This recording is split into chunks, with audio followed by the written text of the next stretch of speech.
In a quiet coastal village, where the waves kissed the golden sand and the salty breeze danced through the palm trees, lived a fisherman named Eli.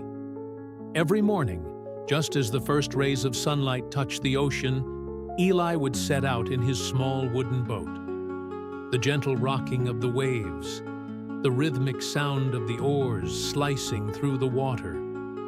This was his world.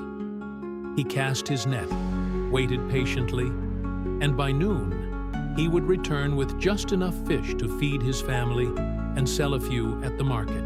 The rest of his day was filled with simple joys. He would play with his children, tell stories to the elders, and lie in his hammock, listening to the sound of the waves.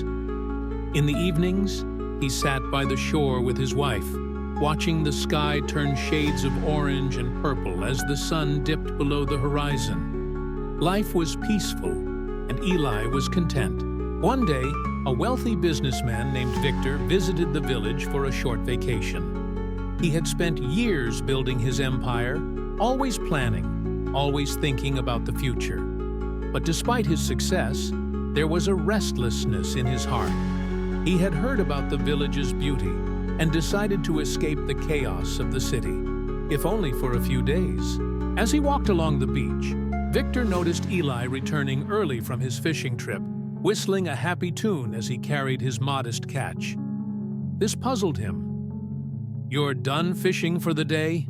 Victor asked, curiosity in his voice. Eli nodded. "Yes, I have caught enough." Victor frowned. "But if you stay out longer, you could catch more fish." Eli smiled, amused. "Why would I do that?" "Because then you could sell more, make more money, and buy a bigger boat," Victor explained enthusiastically. Eli tilted his head. "And then, with a bigger boat, you could catch even more fish, hire workers, and expand your business," Victor continued, his excitement growing. "You could open seafood restaurants, invest in bigger markets, and in a few years, you'd be a millionaire." Eli chuckled. "And after that," Victor sighed, as if explaining something obvious, "then you could retire. You wouldn't have to work anymore.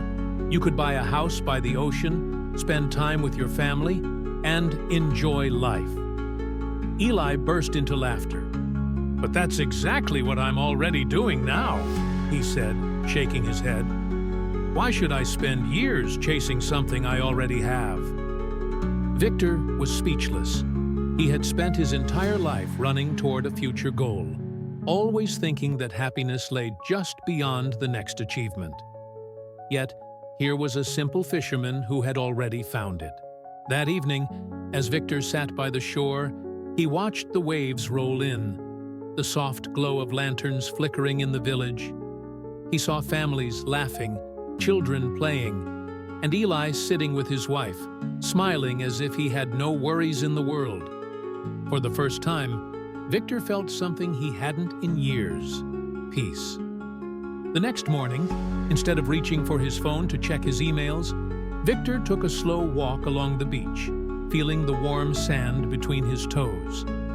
Instead of planning his next business move, he listened to the waves, let the wind brush against his face, and truly felt the moment. For the first time in years, he understood life is not about endlessly chasing what's next. True happiness isn't found in the future. It's in the now. We spend so much time worrying about what's ahead that we forget to enjoy today. The key to a fulfilling life is balance. Working hard, but also taking time to savor the little joys, to laugh, to love, to simply be. Because in the end, happiness isn't in the destination. It's hidden in the moments along the way. So, believe, grow, and inspire. Nothing can stop you. This story is to fuel your day. Thank you so much for watching, and stay blessed.